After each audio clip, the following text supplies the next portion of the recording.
going through Moses for a little bit, or looking at, God really, but you see more of God as he interacts with people. So if you want to grab a Bible down the back or a cell phone, we're in Exodus chapter 5 this morning. And we pick up the story of Moses as he's already been in the basket. He's already been out and been trained both in the Egyptian courts for 40 years and in the wilderness for 40 years as a shepherd. Gee, I hope you've heard of Moses. If not, I'm giving you a quick update. He's already been called at the burning bush, and he's already expressed his three concerns to God. What if? Who shall I say sending me? Who shall I say? What if? I've got a quick question as we're updating. Who is he concerned about talking to? Don't answer that, just think about that. Who is Moses concerned about talking to? Then he's come back and he's actually started with the Israelites. So he started with the Israelite people who have been in slavery for 400 years. That's all this generation have known. That's all their parents have known, their grandparents. They've only known slavery. And he's gone to them and he said, hey, you might have thought that God has rejected you. And initially they might have said, well, which God? Because we know lots and lots of gods.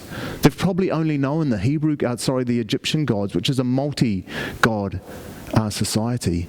But anyway, he says to them, no, the Lord God, the God of Abraham, Isaac and Jacob, your forebears, your original founding people, he is going to come and rescue you. And they actually got on board with him. And so Moses is about to, after God says, hey, Pharaoh's going to be a bit of a tricky person, but I'm going to support you, and actually I'm going to bring you out of the land. So Moses goes to Pharaoh, and you'll pick that up in chapter 5 and verse 1 of Exodus, which I've got printed out because I like it big. So Moses went to Pharaoh, chapter 5, verse 1, and said, this is what the Lord, the God of Israel, says. Let my people go so that they may hold a festival to me in the wilderness. There's something totally missing in verse 5. And I've never picked it before. Someone had to point it out to me. But Moses is to go to Pharaoh with the elders of Israel. That was the command of the Lord to Moses. You go to Pharaoh, you take all the people of Israel. So you're representing to Pharaoh the whole crew, everyone. And the story goes from a Jewish historian, lived about 1,000 years after Jesus. I don't know if it's true or not, but Moses is walking with Aaron to Pharaoh, and the guy at the back, the elder at the back, goes, do you know what, I'm just too old for this nonsense. So he just goes home, he just turns around and walks home. The next guy just drops off and says, I'm not going to go to Pharaoh. I'm petrified of this brute. And one by one, the elders drop off. Now, I don't know if it's a true story or not, but I do know, if you read chapter 3, I think it is, of Exodus, I do know that it was supposed to be all of the elders. So there's something already going ding, ding, ding. There's something wrong with what's going on here. But Moses goes to Pharaoh and he says this outrageous thing. Remember, Pharaoh is the leader of the free world at the moment, or the captive world kind of thing. He's the big cheese. It's the biggest nation of the world, Egypt. And Moses is having audience with Pharaoh. And this is what he says. Pharaoh is considered a god by the people and by Pharaoh himself. They think he's a deity. And Moses says, this is what the Lord, the God of Israel, says. Pharaoh's never heard of him, probably. Let my people go so that they may hold a festival to me in the wilderness. Look at the words Moses is using. He's saying that the God of Israel is saying, let my people go. Man, no wonder Pharaoh said, nah, stuff off. Pharaoh's saying, I'm God. Not this other person who I've never heard of. They're not his people, they're my people, they're my slaves, they're my servants. They're not going to go off in some wilderness and abandon me. They're going to do what I say, how I want. And anyway, where's the proof of this God? What has he ever done nationally for the nation of Israel? Could you name a single event that God has interacted for the nation of Israel nationally? No, you can't. There's no proof. There's no action of his work. So Pharaoh says, verse 2, who's the Lord that I should obey him and let Israel go? I don't know the Lord, and I will not let Israel go. You might have a question here. I've had it for most of my life. Why does Moses say, let us go just to hold a festival to me in the wilderness? Why doesn't he say the honest truth? let my people go so we can leave you, depart, leave you labour forceless, and go to a whole nother land. Why doesn't he say that? Is he lying? I've always wondered that, but it's not necessarily a lie. This seems to be God's original plan. It would have been great, practically. Let's go out 3 days into the wilderness, prepare for that. Imagine doing a tramp 3 days through the desert, no water, no supplies, no experience of going for big walks except for working. All they've ever done is worked. They've never worshipped. Like they've worshipped, but they've never, because they did in the end of chapter 4, but they've never worshipped nationally. They've never spent a day or a week or however long they were going to spend in worship, and then come back in again. Imagine the strengthening that would do for the people. Imagine the experience that would be for Pharaoh. Oh, okay, I have lost them and that worked out okay. Imagine the help that would be for Moses and Aaron, the organising skills. It might not be a lie. And also, it's not Moses' story, it's God's story. He said to Moses, you tell Pharaoh that we want to go and have a festival in the wilderness. And God doesn't lie. So there we go. But Pharaoh's saying, who is the Lord that I should obey him and let Israel go? I do not know the Lord, which is true, and I will not let Israel go, which is understandable. Moses gives an outrageous response, in my opinion, in verse 3. They said, the God of the Hebrews has met with us. Once again, who is this God of the Hebrews? What's he done?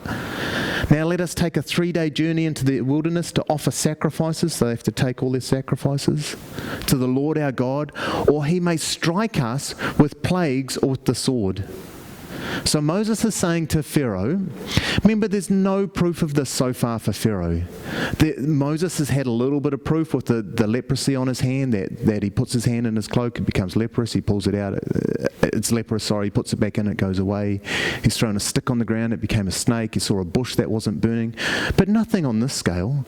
Moses is declaring that, Pharaoh, if you don't let us go, your entire slave force is going to be struck down with plagues.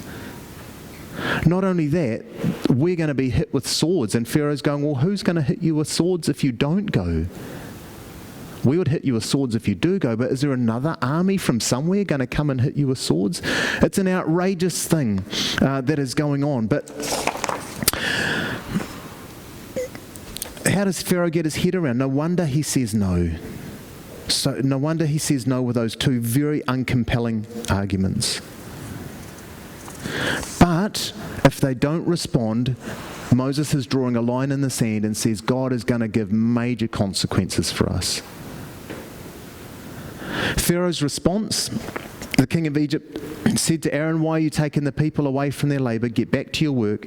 And then Pharaoh said, look, the people of the land are now numerous. Why are you stopping them from working? We're up to verse 5. Pharaoh isn't concerned about any God. He acts really swiftly. He doesn't want any sort of uprising. So see his reaction. That same day, verse 6, Pharaoh versus the Israelites. We've had Pharaoh versus Moses. Scene 2, Pharaoh versus the Israelites. That same day, Pharaoh gave this order to the slave drivers and overseers in charge of the people. Do you know the order? You're no longer to supply these slaves with straw. They have to go and collect their own straw to make bricks. How do you make bricks in an Egyptian culture? How did they make bricks back then? Well, we can see some examples of their brick building culture, can't we? We can go over there and see bricks that were built probably before Moses that are still standing. Phenomenal techniques. So what they would do is they would go down to the Nile, they would make some mud, they would dig up the mud, they would mix it in with straw that was supplied for them to make it a bit stronger, give it a bit of a binding technique, kind of putting like reinforcing in a building or mesh into a concrete or fiberglass into a car panel or something like that. And they would form their bricks and let them harden and bake and dry. And they'd be tough as, strong as in that dry, arid society, that land. And so now the result is Pharaoh is saying, hey, no more straw for these people. You let them go and gather their own straw. He did it on the very same day. Pharaoh's not dumb. He's moving quickly to put Moses in trouble, to put the blame on Moses, and to keep the slaves under fear. God's got other plans with Pharaoh's actions. Pharaoh thinks he's so smart, which he seems to be, but But God's actually doing it for a reason, letting Pharaoh do this for a reason. What do you think it is, I wonder? Remember, Pharaoh is responding the way that God said he would. So it carries on. Require them, verse 8, to make the same number of bricks, but don't reduce the quota. They are lazy, and that is why they're crying out, let's go and sacrifice to our God. Make the work harder for the people so that they keep on working and pay no attention to lies.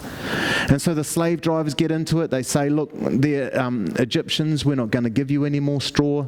They start beating the overseers, which are Israelite overseers, verse 13.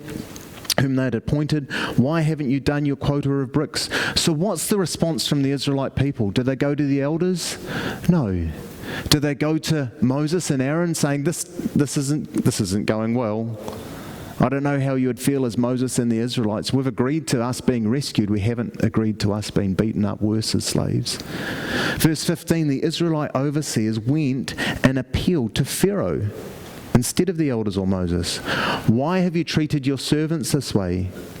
Your servants are given no straw, yet we're told make bricks. Your servants are beaten, but the fault is with your own people. That's a bold statement. Pharaoh turns it back on Moses and says, lazy, that's what you are, lazy. You keep saying, let us go sacrifice to the Lord. Whose words are those? Moses's. From the Lord. Now get to work. You'll not be given any straw, yet you must produce your full quota of bricks. This is going from bad to worse. I don't know if you've ever had a situation where you believe you've been called by God and you step in and you start working. I have this sensation that I should be talking to this person and it goes terribly, terribly wrong. And things go bad before they get better quite often. Quite often they go bad before they get better. It's interesting that I just want to stop here and point out Pharaoh seems to think that this is a holiday for the people. Why should I let you go on holiday to worship? You're lazy. You're just lazy. Go on. I'm not going to let you go on holiday. But it's not a holiday for these people. They have to do so much work to go and worship in the wilderness. Walk for how many days? 3 days, carry what with them? Animals to sacrifice, materials to burn, no firewood in the desert, walk through the desert, no water in the desert. It's going to be tough.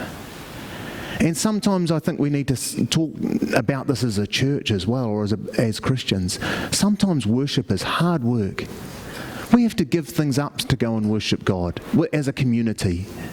Sometimes we have to put things aside to worship.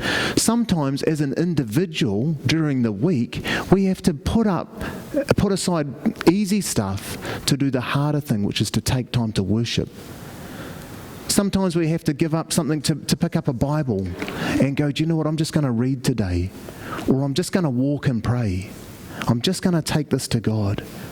Worship is worship, but worship is also work. It was work for them in this situation, and it's quite often an effort for us, and God rewards that effort.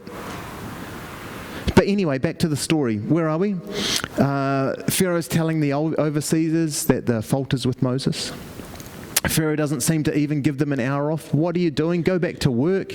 Stop complaining. Just get back into it. And he seems to see it as a holiday. So now these overseers leave. And who do they just happen to meet as they're leaving Pharaoh? Well, it says in verse 22. Moses, sorry, not in verse 22. I've skipped a page.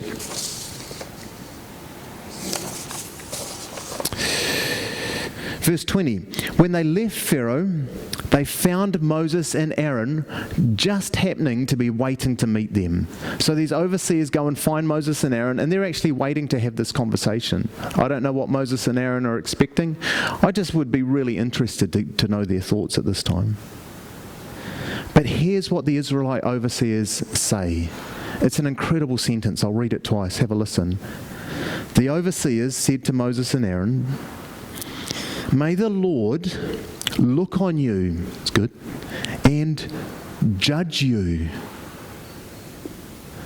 You have made us obnoxious to Pharaoh and his officials and have put a sword in their hand to kill us. That's the opposite of what Moses is expecting. That's the opposite of what Moses is wanting. And it's the opposite of what God is about. But here they go, these Israelite overseers who don't seem to have a relationship with the Lord, all of a sudden are calling on the Lord to now look at Moses for the express purpose of judging him and Aaron. The express purpose of judging them. They're calling a curse down on Moses. They're blaming him for making them obnoxious to Pharaoh, which is kind of true. But that's scary, horrible, horrible opposition. Horrible opposition. What a sting. Instead of calling on the Lord to look on and help Moses and support him, they're calling on the Lord to look on them to judge them. And sadly, think about that generation in the next 40 years. They don't really change, do they? They don't really change. Have a think about what's happening in Exodus chapter 3, 4, 5, and 6. There's a message being written to the readers of the book of Exodus, which was originally the people going into the promised land, their children, because it took them 40 years. But it's also to us, and that is God's people can be so fickle. We can be so fickle. Do you remember a couple of talks ago, I was talking about Moses being trained in Egypt for 40 years, and he goes out and he tries to lead the Israelites out of slavery, it seems then, because he seems to believe he's appointed then. He probably was.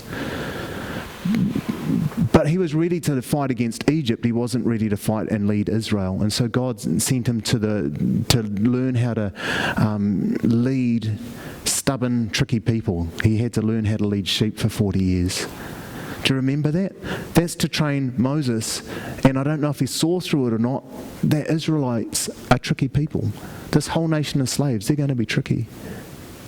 I asked you a question at the start from Lindsay's message last week, or from the chapters. Who was Moses concerned about preaching? I speak with faltering lips. Who shall I say has sent me? What signs have I got so that they will believe me? Who was he scared of talking to? We asked this question in youth, and it was a trap. It's a setup, and it's a setup now. I've always thought it's Pharaoh. As you were teaching last week, Lindsay, I was looking, and it's the Israelites. He's petrified of the Israelites. I can't talk to the Israelites. He's had that bad experience 40 years earlier. I can't talk to them. I speak with faltering lips. Who will you send to help me? God says, I'm going to send your cousin, is it? Aaron. And he's going to talk to the Israelites, to them, not to him, to them. Moses is petrified. Exodus is written to the people of Israel before they go into the foreign land, because they're going to have to do a bigger work than just escaping slavery. They're going to actually have to take over and drive out these horrible nations that are doing nasty, nasty things. And they need to learn, man, we have to be, I was trying to think of a good word. We have to be obedient to God no matter what. But Israel haven't learned that yet. And so what does Moses do? I don't know what you would do in that situation. I don't know if you want to think about what you'd do. I don't know if I would keep going. But Moses did the best thing possible. He just went back to the Lord. Verse 22, beautiful, beautiful section of the Bible. It's incredible. It's not taught on a lot, but it's incredible.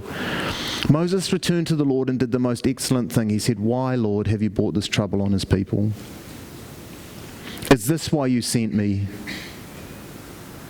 Ever since I went to Pharaoh to speak in your name, he has brought trouble on this people, and you have not rescued your people at all." Moses is going to the complaints department. He's got some interrelational issues, and what does he do? He goes to God. And he questions God in his actions. And God doesn't say, "You're in the wrong by questioning me here." God takes it and he responds, because as Moses talks, God can respond into those hurts. So God responds gently and with voice. But I want to just pause here and say, have you got some issues? Take them to God. Share openly your feelings. Don't feel you're being rude. Say, "God, this isn't working out how I thought it would. What's going on? Why is this going on? Are you in this or not?" See, Moses has been instructed to go to Pharaoh, And God says, I will deliver your people out. So what has Moses done? Moses has gone to Pharaoh, and God appears to have done nothing. And no wonder he's upset, but God responds to Moses' questioning really graciously. He responds with voice, with gentleness, and with lots of promises. What does he say? Pharaoh won't just let the people go, he'll force them to go. And at the moment that's necessary because they don't even want to go. The Lord said to Moses, now you will see what I will do to Pharaoh because of his mighty hand. We're starting chapter 6. He will let them go because of my mighty hand. He will drive them out of this country. Why is that important? I don't think the Israelites want to go.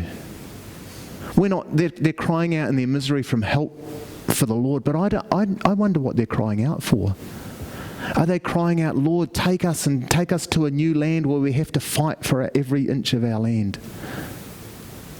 Or are they just praying, Lord, will you make the situation a little bit better? Man, I've been challenged on that this week. In my prayer, am I saying, God, will you radically change this town and this nation and the people around me and the circumstances in my life and my friend's life? Or will you just make things a little bit better? And sometimes my prayer are this tall when they should be massive. Absolutely massive. I'd raise my arms further, but they're probably wet underneath, I'm sorry. But